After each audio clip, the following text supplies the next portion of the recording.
ظفر کے من کا جوالا مکھی پھٹ گیا۔ میں اپنی بیٹی کو وقت نہ دے سکا۔ میں نے اسے ماں لا کر دے دی مگر یہ نہ سمجھ سکا کہ سوتیلی ماں اسے وہ توجہ نہیں دے سکتی جس کی وہ مستحق تھی۔ اس کی شخصیت میں ہونے والی توڑ پھوڑ کا میں ذمہ دار ہوں۔ میں نے اپنی بیٹی کی ترجیحات جاننے کی کوشش نہیں کی۔ وہ اندر ہی اندر سلگتی رہی اور میں اس کے دل کے حال سے غافل رہا۔ مثبت سوچوں کی مالک کب منفی انداز میں سوچنے لگی۔ اس کے من میں کیسا تصادم تھا کہ اس کی سوچ کے دریچوں سے شیطانی وسوسوں نے اس کے من میں گھر کر لیا۔ وہ کس طرح شیطانی علوم کی طرف مائل ہو گئی۔ راحت نے شفقت سے بھائی کا ہاتھ تھام لیا۔ اب وشا کے شیطانی علوم کی طرف مائل ہونے کی بات کر رہے ہیں تو کسی عامل سے رابطہ کیوں نہیں کرتے؟ ظفر نے کھڑے ہوتے ہوئے کہا، میں ان باتوں پر یقین نہیں کرتا۔ یہ کہہ کر ظفر وہاں سے چلا گیا۔ ظفر کے جانے کے 1 گھنٹے بعد ہی ساحل آ گیا۔ آج ماموں آئے تھے، رضا نے ساحل کو بتایا۔ آج کیسے راستہ بھول گئے ماموں؟ ساحل نے اپنا لیدر کا بیگ الماری میں رکھتے ہوئے کہا۔ راحت سبزی کی ٹوکری اور پلیٹ میز پر رکھتے ہوئے تھکی تھکی سی کرسی پر بیٹھی اور ساحل سے گویا ہوئی۔ بہت پریشان تھے تمہارے ماموں، اب تک وشا کا کچھ پتہ نہیں چلا۔ ساحل آنکھیں جھکائے کسی غم کا احساس میں ڈوب گیا۔ اب کیا پتہ چلے گا؟ پورا 1 سال بیت گیا ہے اس حادثے کو۔ رات کو تمہارے ماموں نے تمہیں بلایا ہے، راحت نے کہا۔ مجھے نہیں بتایا، کوئی کام ہوگا۔ اپنا تو کوئی بیٹا ہے نہیں، میرا بھائی بہت تنہا ہو گیا ہے۔ سبزی کاٹتے ہوئے راحت کی آنکھوں سے آنسو بہہ رہے تھے۔ میں چلا جاؤں گا، اس نے ماں کے گلے کے گرد باہیں حائل کر لیں۔ آپ کیوں رو رہی ہیں؟ سب ٹھیک ہو جائے گا۔ رات 8 بجے ظفر کے گھر کی بیل بجی۔ ماریا نے کیمرے میں ساحل کی تصویر دیکھی تو بیزاری سے بولی، یہ اس وقت کیوں آیا ہے؟ اس نے دروازہ کھولا تو ساحل نے آگے بڑھ کر کہا، السلام علیکم ممانی۔ وعلیکم السلام۔ ماموں گھر پر ہی ہیں؟ ہاں، اندر آ جاؤ۔ ظفر لاؤنج میں بیٹھا ہوا تھا۔ ساحل کو دیکھ کر وہ اس سے ملا۔ ٹھیک ہو؟ جی خدا کا شکر ہے۔ باہر لان میں بیٹھتے ہیں، باہر موسم بہتر ہے۔ اس نے ترچھی نظر سے ماریا کی طرف دیکھا۔ ہماری چائے باہر بھجوا دینا۔ ماریا ہونٹوں کو بھینچتے ہوئے بولی، بہتر۔ گارڈن لائٹس کی ہلکی سی روشنی پر سو پھیلی ہوئی تھی۔ وائٹ کلر کے چیئر سیٹ پر بھی دھیمی دھیمی روشنی پڑ رہی تھی۔ وہ دونوں کرسیوں پر بیٹھ گئے۔ ساحل ظفر سے گویا ہوا، وشا کے بارے میں کچھ بھی علم نہیں ہو سکا۔ میں جانتا ہوں کہ آپ نے اس کی تلاش میں کوئی کمی نہیں چھوڑی مگر تلاش تو ختم نہیں کی جا سکتی۔ زندگی کا مالک تو خدا ہے، وہ اگر کسی کو زندہ رکھنا چاہے تو کیسے ہی حالات وہ زندہ رکھتا ہے۔ میں وشا کو جانتا ہوں، وہ بہت ضدی ہے۔ اگر کسی بات کی ٹھان لے تو اسے کوئی نہیں روک سکتا۔ مجھے یقین ہے کہ وہ زندہ خیریت سے ہوگی۔ خدا کرے ایسا ہی ہو۔ میری بیٹی مجھے مل جائے تو میں اس کی ہر خواہش پوری کروں گا۔ ظفر کے لفظوں کی ان ساتوں میں ساحل کی آنکھوں میں نمی تیرنے لگی۔ کبھی کبھی انسان اپنی خواہشوں کی قبر بھی دفن ہو جاتا ہے۔ ظفر نے گہری نظر سے ساحل کی طرف دیکھا۔ تم نے اپنا کیا حال بنا رکھا ہے؟ میں نے ایک نظر میں تمہیں پہچانا بھی نہیں تھا۔ پھر ٹھہر کر کہا، آج صبح ایک بہت بڑی حقیقت مجھ پر آشکار ہوئی۔ ظفر کی بات پر ساحل نے پوچھا، کیسی حقیقت؟ ظفر نے گہری نظر سے ساحل کی طرف دیکھا۔ وہ تمہیں پسند کرتی تھی، کیا تم اس بات سے واقف تھے؟ ماموں کے سامنے ساحل کا رنگ پھک پڑ گیا۔ دل جیسے تیزی سے دھڑکنے لگا۔ زبان پر بل آ گیا مگر اس نے بے خوفی سے وہی کہا جو اس کے دل نے کہا، جی۔ ظفر نے ساحل کی گھبراہٹ محسوس کرتے ہوئے کہا، تھوڑی دیر کے لیے یہ بھول جاؤ میں تمہارا ماموں ہوں، سمجھ لو کہ میں تمہارا دوست ہوں۔ مجھے سب کچھ تفصیل سے بتاؤ۔ میری بیٹی زندگی کے کن مراحل سے دوچار تھی، میں سب جاننا چاہتا ہوں۔ ساحل کی آنکھیں بھیگی ہوئی تھیں، اس کے چہرے پر دکھ کے تاثرات بہت نمایاں تھے۔ اس نے ایک لمبی سانس کھینچی۔ ماموں، جتنا وشا کی گمشدگی پر آپ پریشان ہیں، میری کیفیت اس سے مختلف نہیں ہے۔ جب آپ اور آپ کا گروپ وشا کی تلاش کرتے کرتے اس پہاڑی علاقے سے مایوس ہو کر واپس آئے تو میں اپنے کچھ دوستوں کے ساتھ اس پہاڑی علاقے میں گیا۔ میں اپنے طور پر وشا کو ڈھونڈنا چاہتا تھا۔ میں نے اسے ہر جگہ ڈھونڈا، یہاں تک کہ مقامی لوگوں سے ان کے گھروں میں جا کے پوچھا، مگر جب مایوسی ہوئی تو اس غم نے مجھ سے نڈھال کر دیا، میرے جینے کی خواہش ہی چھین لی۔ اب جی رہا ہوں مگر غم کے بوجھ تلے دبا جا رہا ہوں۔ ماموں، وشا آپ سے بہت پیار کرتی تھی، وہ آپ سے بہت کچھ کہنا چاہتی تھی مگر آپ کے پاس وقت نہیں تھا اور مومانی کے اندر ممتا کے جذبات نہیں تھے۔ آپ ہمارے گھر بہت کم آتے تھے مگر امی اور میں اور ردا تو وشا کے لیے اس سے ملنے آ جاتے تھے۔ وشا بھی اکثر ہمارے گھر آ جاتی تھی، اس نے کبھی ہم لوگوں کو کمتر نہیں سمجھا۔ وشا اور ردا کی گہری دوستی میں جس سے میں بھی شامل ہو گیا، مجھ سے بھی وہ دل کی باتیں کرنے لگی۔ کتنے ہی عرصے تک میں اس کے دل کی بات نہیں جان سکا۔ وہ امیری غریبی کے فرق کو بھول کر مجھے چاہنے لگی تھی۔ وہ گھر میں عجیب ماحول سے دوچار تھی، مومانی سے اس کی بنتی نہیں تھی۔ مومانی اپنے آوارہ بھتیجے شمعون سے وشا کا رشتہ کرنا چاہتی تھی، اس کا گھر میں آنا جانا بڑھ گیا تھا۔ ردا نے وشا کو بار بار سمجھایا کہ آپ کو اس بات سے آگاہ کر دے مگر وہ کہتی کہ وہ اس کا کچھ نہیں بگاڑ سکتے۔ ایک روز وشا نے مجھ سے محبت کا اقرار کر لیا۔ میری کیفیت وشا سے مختلف نہیں تھی مگر میں نے حقیقت پسندی سے کام لیا اور اپنے جذبے کو وشا کی بہتری کے لیے چھپا لیا۔ میں جانتا تھا کہ میں وشا کو وہ سب آسائشیں نہیں دے سکتا جس کی وہ عادی ہے، پھر یہ بھی جانتا تھا کہ آپ حیثیت کے اس فرق کو کبھی نظر انداز نہیں کریں گے اور بیوی کے پیشے پر حیثیت بنانا میرے مزاج کے خلاف تھا۔ میں نے دل پر پتھر رکھ کر وشا سے کہہ دیا کہ میں نے کبھی اس کے بارے میں اس طرح نہیں سوچا، وہ میرا خیال دل سے نکال دے۔ اس وقت وہ بہت ٹوٹ چکی تھی، ایسا لگ رہا تھا جیسے وہ اپنا آخری سرمایہ بھی لٹا چکی ہو۔ 2 ماہ تک میں اس سے نہیں ملا۔ ایک روز جب ردا نے مجھے بتایا تو میں سٹپٹا کے رہ گیا۔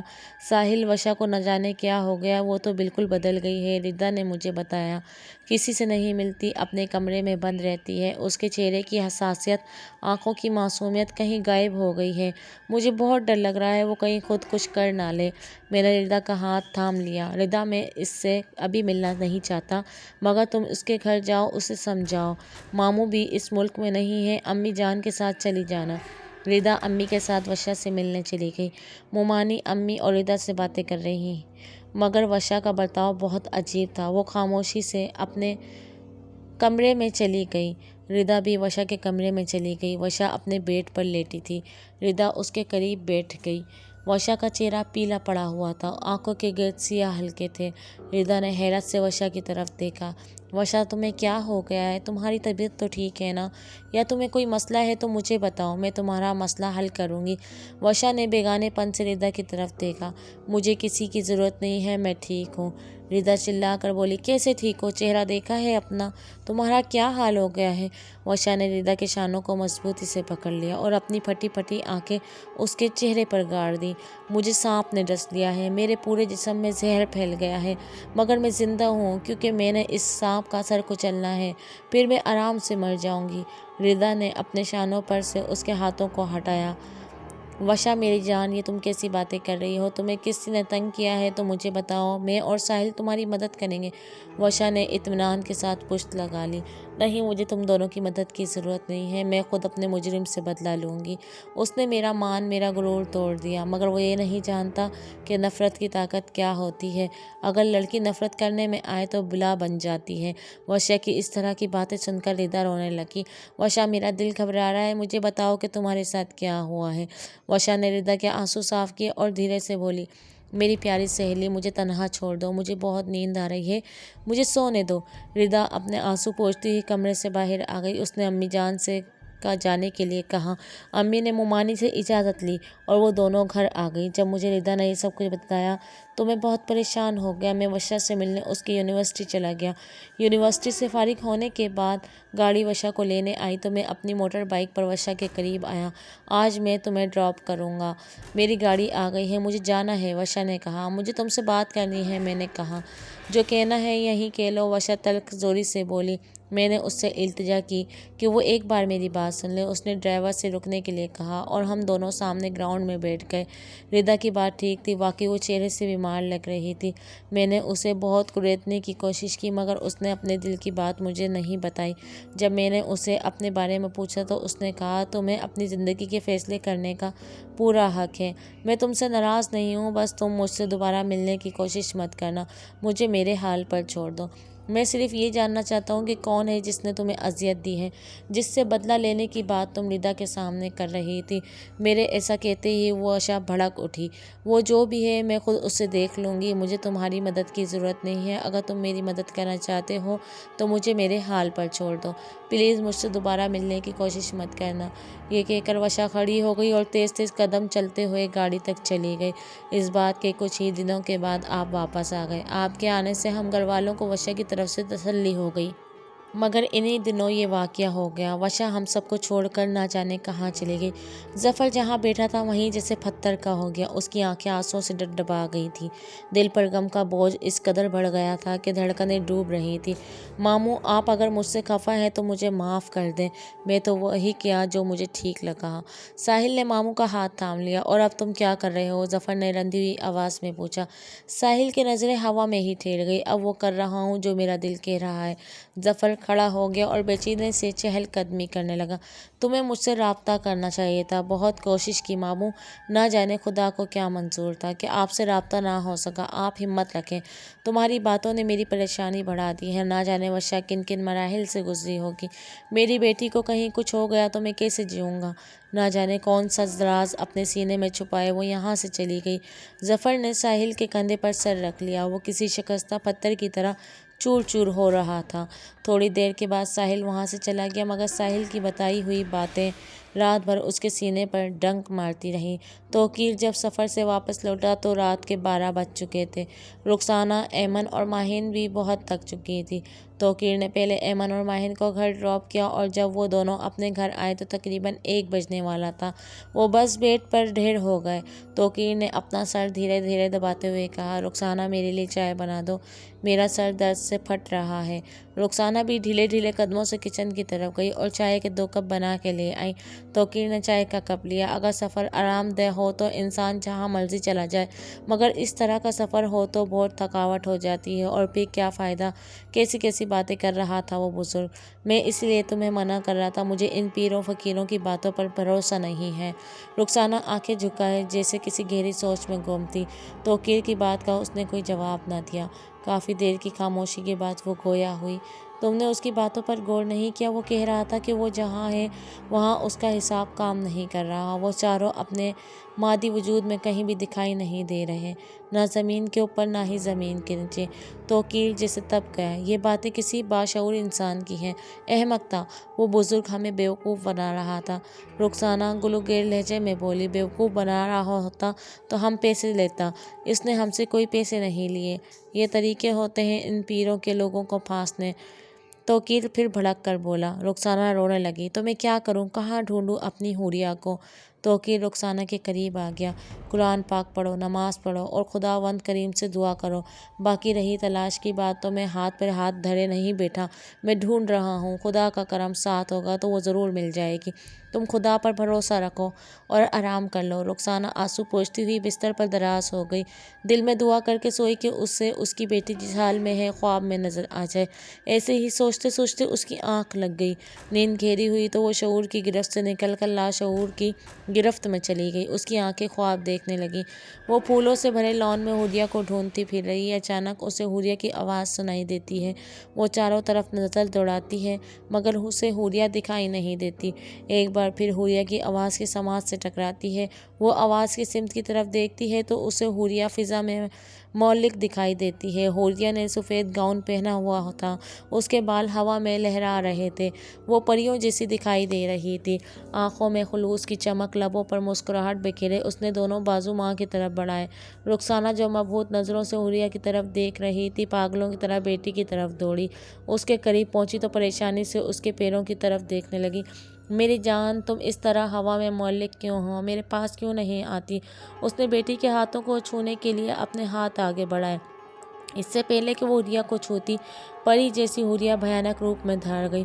اس کے چہرے کی جلد کسی کریلے کی طرح سلیٹی مائل کھردری ہو گئی، آنکھوں کا ہالہ بڑا ہو گیا اور وہ گولائی میں سرخ انگارہ ہو گئی۔ اس کے چہرے کے نقوش بدل گئے، جلد سلوٹوں میں بدلنے لگی۔ اس کے حلق سے خوفناک گڑگڑاہٹوں کی آواز ابھر رہی تھی۔ وہ کسی شیرنی کی طرح چنگاڑی تو اس کے سامنے کے اطراف کے 2 دانت کسی ویمپائر کی طرح بڑھ گئے۔ ہاتھوں کے ناخن بھی 4 انچ تک بڑھ گئے تھے۔ اس نے سلیٹی مائل سلوٹوں والے ہاتھ رخسانہ کی طرف بڑھائے تو رخسانہ پر ریشہ طاری ہو گیا۔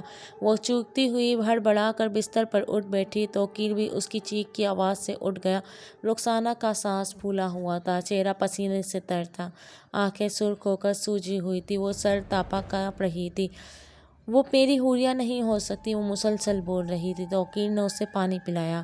تم نے کوئی برا خواب دیکھ لیا ہے، آیت الکرسی پڑھ کر سو جاؤ۔ توقیر نے اسے بستر پر لٹایا اور اس کا سر دبانے لگا۔ جب طرح طرح کے وہم ذہن پر مسلط ہوں تو ایسے خواب آ جاتے ہیں۔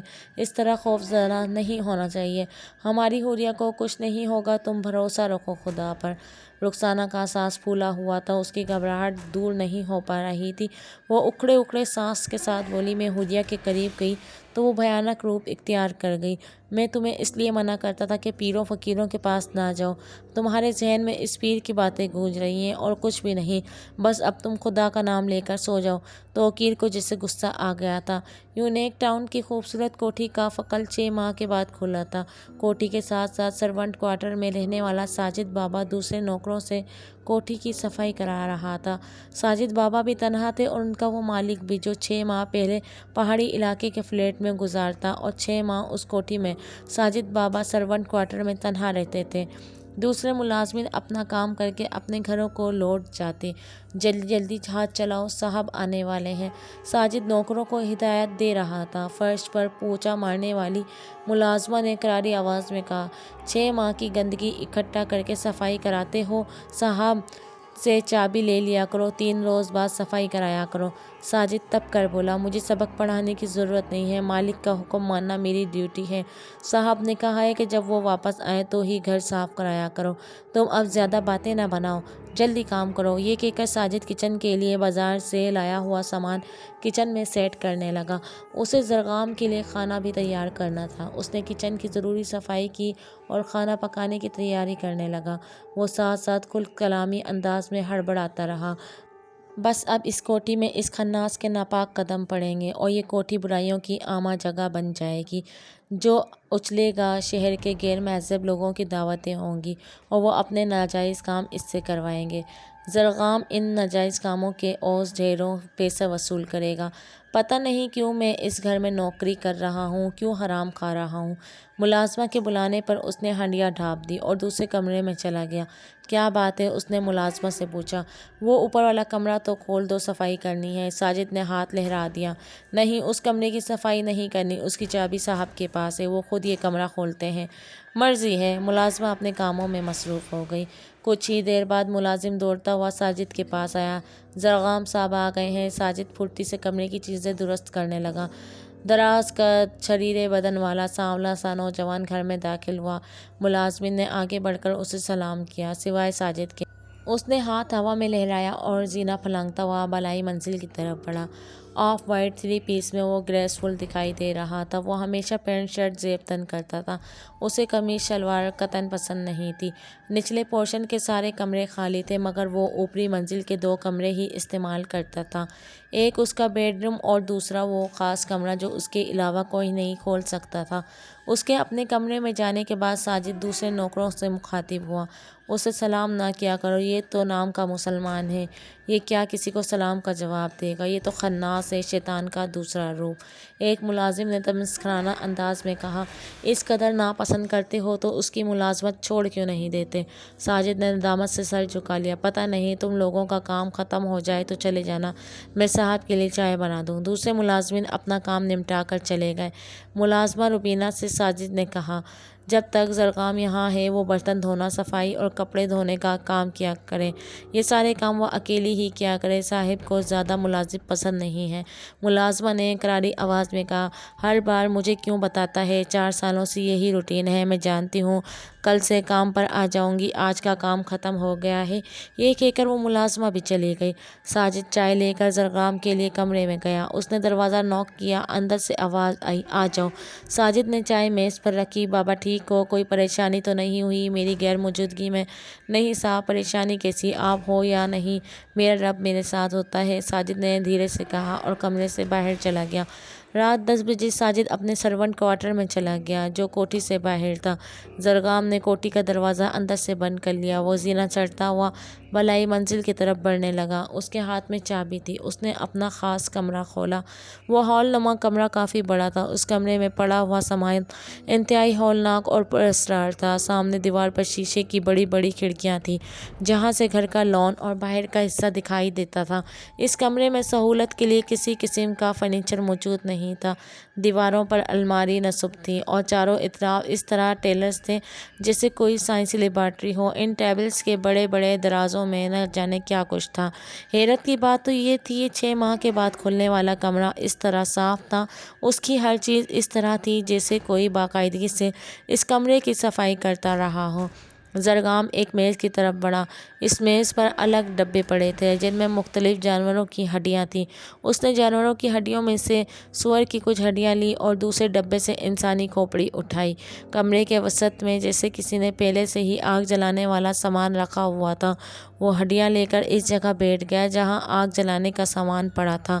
لوہے کی ایک ٹرے تھی جس میں 4 لکڑیاں ایک دوسرے کے اوپر رکھی ہوئی تھیں۔ اس نے جانور کی ہڈیاں ٹرے کے ارد گرد جوڑیں۔ اس نے انسانی کھوپڑی کو اپنے ہاتھ کے اوپر رکھا اور اسے لکڑیوں کے اوپر لے گیا۔ آگ خود بخود بھڑک اٹھی۔ اس نے اپنا ہاتھ جس میں اس نے انسانی کھوپڑی پکڑی ہوئی تھی آگ کے اوپر کیا اور ہونٹوں سے تیز جنبش کے ساتھ کچھ پڑھنے لگا۔ ہر میز پر کینڈل اسٹینڈ میں 16 موم بتیاں لگی ہوئی تھیں۔ چند ہی سانتوں میں ساری موم بتیاں خود بخود جل اٹھی۔ کمرے میں سرخی مائل سی روشنی پھیل گئی۔ زرگام نے اپنی آنکھیں بند کر لیں اور وہ کچھ پڑھتا رہا۔ وہ جو پڑھ رہا تھا کمرے کے ماحول میں تبدیلیاں ہوتی جا رہی تھیں۔ زمین میں گڑگڑاہٹ سی پیدا ہونے لگی۔ زلزلے کی سی کیفیت میں کمرے کی ہر چیز ہلنے لگی مگر موم بتیاں ٹیبلز کی تیز حرکت کے باوجود جلتی رہیں۔ پھر یکدم سامنے کی کھڑکیوں کے شیشے کھل گئے۔ بونچال کی طرح ہوا کا تیز جھونکا کمرے میں داخل ہوا۔ ساری موم بتیاں بجھ گئیں۔ زرگام نے آنکھیں کھول لیں اور اس طرح گویا ہوا جیسے سامنے اسے کوئی دکھائی دے رہا ہے۔ حوریہ وشا خیام اور فواد تمہیں اس ماورائی و سنسناتی دنیا میں خوش آمدید۔ میں نے تمہاری مدد کا وعدہ پورا کیا اور اب مجھے تم لوگوں سے کیا چاہیے یہ تمہیں ابھی نہیں بتاؤں گا۔ میری طرف سے تمہیں اجازت ہے۔ جو چاہتے ہو ہار اور جیت کے ذمہ دار خود ہوگے۔ میری مدد کی امید مت رکھنا۔ یوں سمجھ لو کہ تمہاری شیطانی قوتوں کی آزمائش شروع ہو گئی ہے۔ یہ کہہ کر زرگام نے دوبارہ آنکھیں بند کر لیں اور کچھ پڑھنے لگا۔ تھوڑی دیر کے بعد کمرے سے بھونچال کی کیفیت ختم ہو گئی اور کھڑکیوں کے شیشے خود بخود بند ہو گئے۔ زرگام نے فاتحانہ مسکراہٹ کے ساتھ آنکھیں کھول دیں۔ ظفر اپنی پیکنگ میں مصروف تھا۔ اسے صبح کی 9 بجے کی فلائٹ سے بیرون ملک جانا تھا۔ ماریہ اس کے لیے ناشتہ بنانے میں مصروف تھی۔ اس نے ناشتہ میز پر لگایا۔ ظفر بریف کیس اٹھائے ٹیبل کے پاس سے گزر گیا۔ ماریہ جلدی سے اس کے قریب آئی۔ یہ کیا ناشتہ نہیں کریں گے؟ ظفر نے اپنی ہینڈ واچ کی طرف دیکھا۔ مجھے ناشتہ نہیں کرنا، لیٹ ہو جاؤں گا۔ ماریہ نے اس کے ہاتھ سے بریف کیس لے لیا۔ ابھی صرف 8 بجے ہیں۔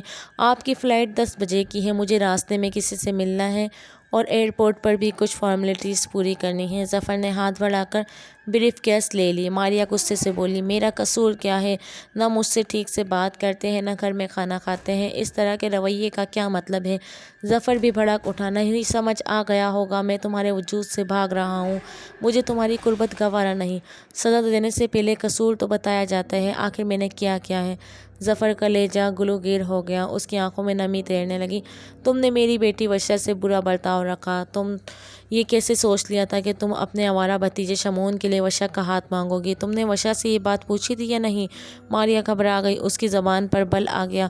نہیں، تمہیں یہ بات کس نے بتائی؟ صرف ہاں یا نہ میں جواب دو۔ ظفر نے اپنی آنکھیں ماریہ کے چہرے پر گاڑ دیں۔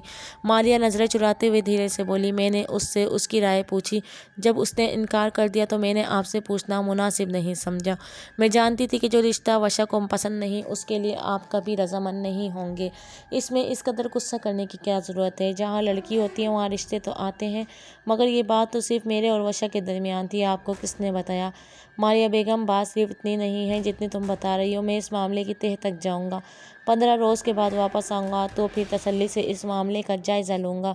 یہ کہہ کر ظفر وہاں سے چلا گیا۔ ماریہ جہاں کھڑی تھی وہیں ساکت ہو کر رہ گئی۔ شمعون تو یہ بات ظفر کو بتا نہیں سکتا، تو پھر کس نے ظفر کو یہ سب بتایا؟ وہ خود کلامی میں بڑبڑاتی ہوئی کرسی پر بیٹھ گئی۔ اس نے اپنا موبائل لیا اور شمون کا نمبر ملایا۔ شمون نے موبائل اٹینڈ کیا۔ جی آنٹی، ہیلو ہیلو، آپ کی آواز ٹھیک سے نہیں آ رہی۔ ماریا بھی شمون کی آواز ٹھیک طرح سے نہیں سن پا رہی تھی۔ فون پر بہت شور تھا، جیسے وہ ہجوم میں کھڑا بول رہا ہو۔ شمون اپنی جگہ سے اٹھ کر تھوڑا پیچھے چلا گیا اور پھر ماریا سے بات کرنے لگا۔ آنٹی، میں ریس کورس میں ہوں، میرے گھوڑوں کی ریس چل رہی ہے، اس وقت مصروف ہوں، فارغ ہو جاؤں پھر آپ سے بات کرتا ہوں۔ یہ کہہ کر شمون نے فون بند کر دیا۔ شمون واپس اپنی جگہ پر بیٹھا اور تجسس سے ریس دیکھنے لگا۔ شمون کی خوشی کا ٹھکانہ نہیں تھا۔ اس کے دونوں گھوڑے جیت کے قریب تھے، وہ گھوڑوں میں دوسرے نمبر پر تھے۔ وہ اس قدر تیز دوڑ رہے تھے کہ تھوڑی ہی دیر میں وہ سب سے آگے جانے والے تھے۔ شمون اور اس کے ساتھ بیٹھے ہوئے دوست بھی اس ریس سے لطف اندوز ہو رہے تھے۔ اچانک شمون کے گھوڑوں کی حالت عجیب ہو گئی۔ وہ اس طرح اچھلنے لگے جیسے کوئی ان پر چابک برسا رہا ہو۔ وہ ہنہناہٹ کی آواز سے پچھلی ٹانگوں پر کھڑے ہو کے اگلی ٹانگیں ہوا میں زور زور سے مارنے لگے۔ وہ بری طرح بپھڑ گئے تھے یا ڈر گئے تھے۔ انہوں نے آگے دوڑنے کے بجائے پیچھے کی طرف دوڑنا شروع کر دیا۔ گھوڑوں میں بھگدڑ مچ گئی۔ تماشائی پریشان ہو کے اپنی جگہ پر کھڑے ہو گئے۔ کتنے ہی گھوڑے زخمی ہو گئے۔ ماہر گھوڑا سوار میدان میں اتر گئے اور صورتحال کنٹرول کرنے کی کوشش کرنے لگے۔ شمون اپنے دوستوں کے روکنے کے باوجود میدان میں کود پڑا۔ دوسرے گھوڑے سواروں کے ساتھ مل کر اس نے اپنے گھوڑوں کو قابو کیا اور گمبھیر صورتحال کو کنٹرول کر لیا۔ ریس ادھوری چھوڑ دی گئی۔ شمون نے گھوڑے اپنے ملازمین کے حوالے کیے۔ لے جاؤ، انہیں کسی کو بیچ دو، مجھے اپنے فارم ہاؤس میں یہ گھوڑے نظر نہیں آنے چاہئیں۔ ملازم نے انکساری سے کہا، سرکار، ان گھوڑوں نے کتنی ہی ریسیں جیتی ہیں، یہ معمولی گھوڑے نہیں ہیں۔ شمون تپ کر بولا، مالک میں ہوں، یا تم انہیں پونے دام میں بیچ دو، میں نئے گھوڑے خرید لوں گا۔ شمون نے دلی سے گاڑی میں بیٹھا اور جلد ہی وہاں سے نکل گیا۔ گھر آیا اور دھڑام سے صوفے پر براجمان ہو گیا۔ اسی دوران اسے ماریا کے فون کا خیال آیا۔ اس نے اپنا موبائل نکالا اور ماریا کا نمبر ملایا۔ جی آنٹی، کیا کہہ رہی تھی؟ ظفر نے آج کل بہت پریشان کر رکھا ہے، نہ جانے وہ وشا کہاں مرخب گئی ہے، اور ظفر انٹیلی جنس کے آفیسر کی طرح تفتیش میں لگا ہوا ہے۔ وشا سے تمہاری شادی کے متعلق جو بات میں نے کی تھی وہ نہ جانے کیسے ظفر کو معلوم ہو گئی ہے۔ 15 روز کے لیے بیرون ملک گیا ہے، جاتے جاتے دھمکی دے گیا ہے کہ میں واپس آ کے سارے معاملے کا جائزہ لوں گا۔ ماریا کی بات پہ شمون نے کہکا لگایا، کیا ہو گیا ہے آنٹی، ایسی چھوٹی چھوٹی باتوں پہ پریشان ہو جاتی ہیں؟ نہ ہی وشا نے ملنا ہے اور نہ ہی حقائق انکل ظفر کو معلوم ہونے ہیں۔ خواہ مخواہ اسٹریس کا شکار ہو رہی ہیں۔ آپ ان باتوں پر دھیان نہ دیں۔ تم دوسرے شہر میں رہتے ہو، ورنہ ابھی تمہیں گھر بلا لیتی۔ کل کوئی وقت نکال کر میرے گھر آ جاؤ، ماریا نے کہا۔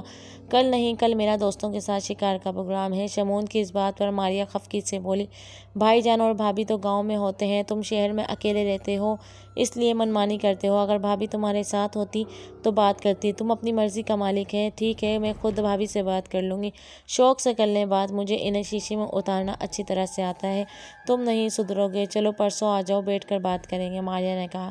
شمون نے لمبا سانس کھینچا۔ ٹھیک ہے، آپ اس قدر زور دے رہی ہیں تو میں پرسوں آ جاؤں گا۔ آج کا دن تو میرے لیے اچھا نہیں ہے، دعا کریں کہ کل شکار میں کوئی بیڈ لک نہ ہو۔ فون سے ماریا کے ہنسنے کی آواز آئی، کیوں، آج کیا بیڈ لک ہوئی؟ آنٹی، میرے گھوڑے جیت کے بالکل قریب تھے، اچانک ڈر گئے اور مخالف سمت میں دوڑنے لگے، جس سے گھوڑوں میں بھگدڑ مچ گئی اور کافی گھوڑے زخمی ہو گئے۔ یہ صورتحال بمشکل کنٹرول ہوئی۔ شمون نے تجسس سے بھرپور انداز میں ماریا کو ساری صورتحال بتائی۔ ماریا نے اس بات کو بہت سنجیدگی سے لیا۔ جانور کا کب ذہنی توازن بگڑ جائے کیا پتا ہوتا ہے۔ کل کسی قسم کا خطرہ مول نہ لینا۔ کچھ نہیں ہوتا، میں پہلی بار تو نہیں جا رہا، آپ کے لیے مرغابیاں لاؤں گا اور پکا کر بھی آپ ہی دیں گی۔ اچھا بابا، اپنا خیال رکھنا۔ یہ کہہ کر ماریا نے فون بند کر دیا۔ شمون اپنے دوستوں کے ہمراہ صبح صبح ہی شکار کے لیے روانہ ہو گیا۔ جیسا شمون خود تھا ویسے ہی اس کے آوارہ دوست تھے۔ اپنی رائفلز ٹھیک سے چیک کی ہیں نا؟ یہ نہ ہو کہ رائفلز ٹھیک چلیں نا اور ہم شکار کرنے کے بجائے شکار ہو جائیں۔ شمون کے پوچھنے پر اس کے دوست نے ہنستے ہوئے کہا، ایسے بیوقوف نہیں ہیں، سب کچھ A1 ہے۔ ہاں، البتہ کھانے پینے کے لیے کچھ نہیں لیا، بازار سے لیتے جائیں گے۔ شمون نے بازار پہنچ کر جیپ روکی اور کچھ کھانے پینے کی اشیاء خریدی۔ وہ جو ہی شہر سے باہر نکلا اس نے جیپ کی سپیڈ تیز کر لی۔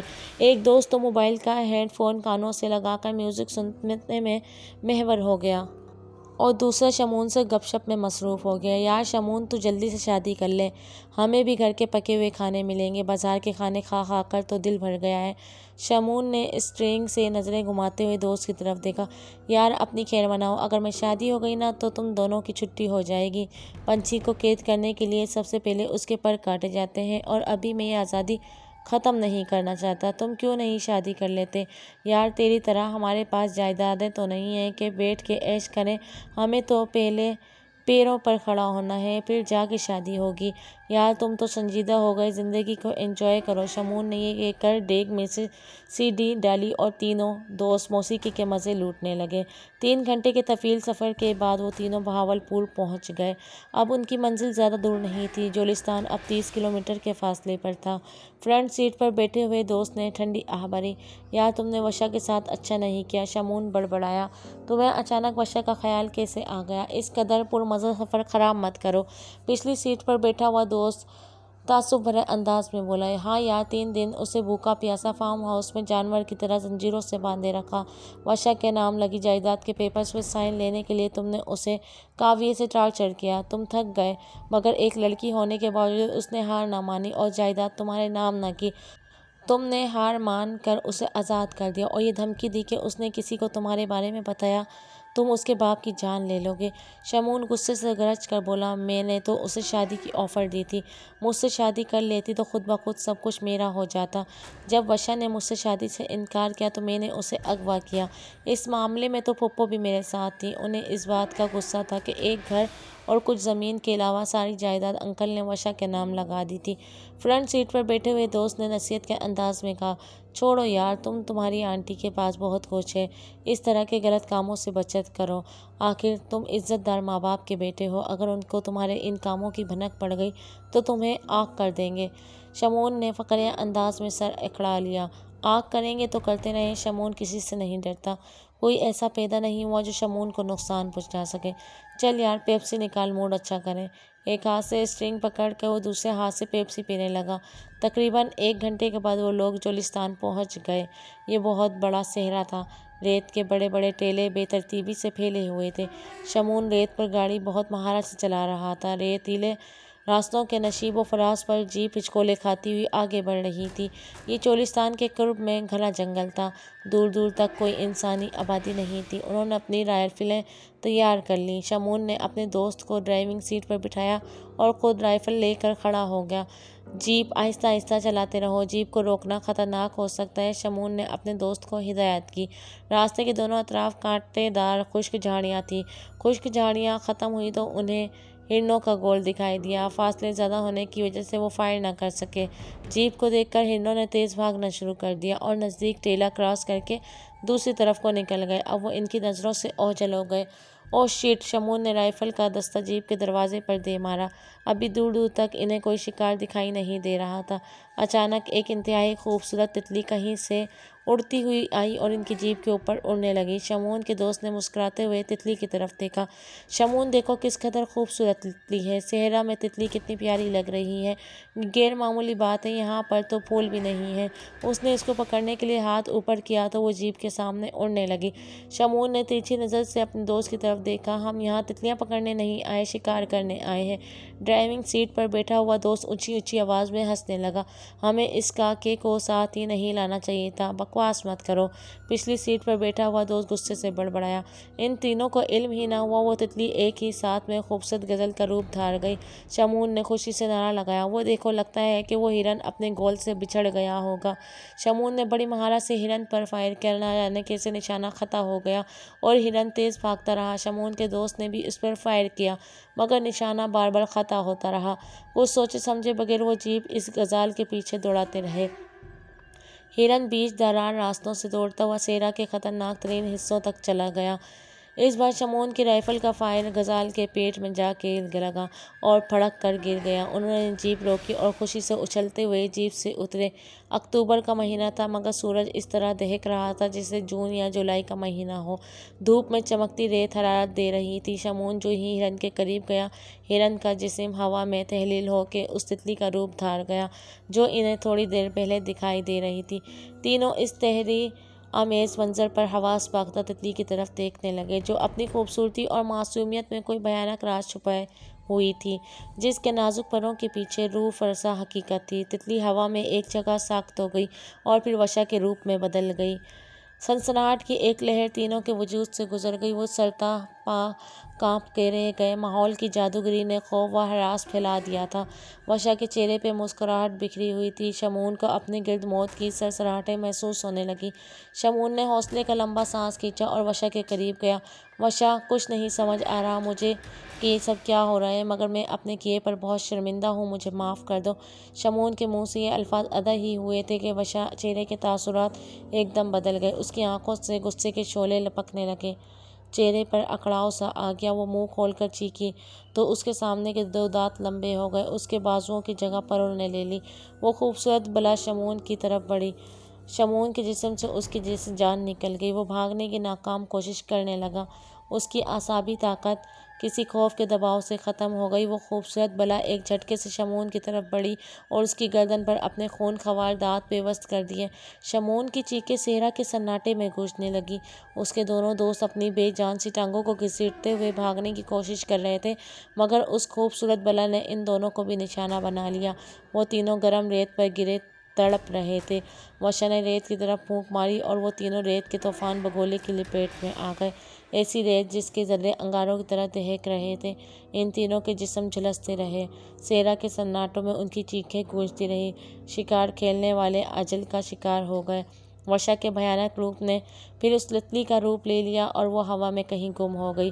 صحرا کے لوگوں نے مردہ خور گدھوں کے گول دیکھے تو ان کا ماتھا ٹھنکا اور وہ جیپ کے ٹائروں کے نشانات پر چلتے ہوئے اس جگہ پہنچ گئے۔ 3 نوجوانوں کی جھلسی ہوئی لاشیں دیکھیں تو وہ دم بخود ہو گئے۔ کچھ نوجوان نے آگے بڑھ کر لاشوں کی تلاشی لی۔ ان کے موبائلز نے ان کے رشتہ داروں کو ان کی ہلاکت کے بارے میں مطلع کیا۔ چولستان کے کچھ لوگوں نے ان لاشوں کو ان کے والدین تک پہنچانے کا بندوبست کر لیا۔ لاشوں کو کفن میں لپیٹ کر تابوت میں بند کیا جا رہا تھا تو ایک بزرگ جو کسی گہری سوچ میں گم لاشوں کی طرف دیکھ رہے تھے، شمعون کی لاش کے قریب آئے۔ سمجھ نہیں آ رہا کہ ان تینوں کو کس نے مارا ہے۔ ان تینوں کی موت بہت عجیب طریقے سے ہوئی ہے۔ اگر ان کا قتل کسی انسان نے کیا ہے تو یہ کیسے ممکن ہے، کیونکہ ان کی لاشیں ان کی جیپ کے قریب ملی ہیں۔ جنگل کے اس خطرناک ترین حصے میں نہ تو کسی اور گاڑی کے نشانات ملے اور نہ ہی کسی انسان کے۔ کوئی جنگلی جانور ہوتا تو ان کی چیڑ پھاڑ کر کے رکھ دیتا، مگر ان کو تو کسی نے جلا دیا۔ لاش پر کفن لپیٹتے ہوئے نوجوان نے شمعون کی گردن سے کپڑا پیچھے کیا۔ یہ دیکھیں، کسی جانور نے اس کی گردن پر دانت گاڑ کے اسے ہلاک کیا ہے۔ بزرگ نے آگے بڑھ کر شمعون کی گردن کی طرف دیکھا تو اس کی آنکھیں خوف سے پھیل گئیں۔ اس نے دانتوں کے 2 نشانوں کے درمیان انگلی رکھ کے پیمائش کی اور پھر اپنے سامنے کے دانتوں کے اطراف کے بڑے دانتوں کے درمیان میں وہی انگلی رکھی۔ پیمائش ایک جیسی تھی۔ بزرگ کے ہاتھ کانپنے لگے، آنکھیں باہر کو ابل پڑیں۔ وہ بے خود چلانے لگا، لے جاؤ جتنی جلدی ہو سکے ان لاشوں کو۔ اس صحرا سے یا کسی بھٹکی ہوئی شیطانی روح کا شکار ہوئے ہیں۔ لوگوں کو اکٹھا کرو، میلاد کا اہتمام کرو۔ ہم قرآن پاک پڑھ کر اجتماعی دعا مانگیں گے۔ ہمارے صحرا سے کسی شیطانی روح کا گزر ہوا ہے۔ نوجوان نے ہڑبڑا کے کہا، یہ کیسی باتیں کر رہے ہیں بابا جی، میں جو کہہ رہا ہوں وہ کرو، اس سے پہلے کہ وہ روح کسی اور کا شکار کر لے۔ بوڑھا بیساکھی کا سہارا لیتے ہوئے سر خانے سے باہر آیا۔ نوجوان نے جلد جلد لاشوں کو ان کے ورثاء تک پہنچا دیا۔ 3 گھروں پر صدمے کی بجلیاں گر گئیں۔ شمعون کی لاش پر ماتم کرتی ہوئی ماں نیم بے ہوشی کی حالت میں چارپائی پر سر رکھے رو رہی تھی۔ خبر سن کر جب ماریا وہاں پہنچی تو اسے اپنی آنکھوں پر یقین نہیں آ رہا تھا۔ شمعون سے 1 روز پہلے ہی تو اس کی بات ہوئی تھی اور یہ سب کیسے ہو گیا؟ رات کے 12 بج رہے تھے۔ سوگواری ماحول میں بین کرتی عورتوں کی دل خراش آوازیں گونج رہی تھیں۔ ماریا نے شمعون کی میت کو قریب سے دیکھا تو وہ بری طرح جھلسا ہوا تھا۔ ماں کو تو اپنی ہوش ہی نہیں تھی، مگر لاش کے قریب بیٹھی ہوئی عورتیں سرگوشی کے انداز میں خسر پھسر کر رہی تھیں۔ اس کے علاوہ اس کے دوست بھی مرے ہیں۔ تینوں کی اموات ایک ہی انداز میں ہوئی ہے، گردنوں پر 2 دانتوں کے نشان اور جسم جھلسے ہوئے۔ اگر تینوں جنگلی جانوروں کا شکار ہوئے تو ان کے جسم کیسے جھلس گئے؟ دوسری عورت نے کانوں کو ہاتھ لگایا، استغفار پڑھو، مجھے تو یہ کوئی کالے جادو کا چکر لگتا ہے۔ ماریا نے عورتوں کی باتیں سنی تو گھبراہٹ سے اس کے دل کی دھڑکن تیز ہو گئی۔ اس نے آگے بڑھ کر کفن کا کپڑا شمعون کی گردن سے پیچھے کیا تو اس کی گردن پر واقعی 2 دانتوں کے نشانات تھے۔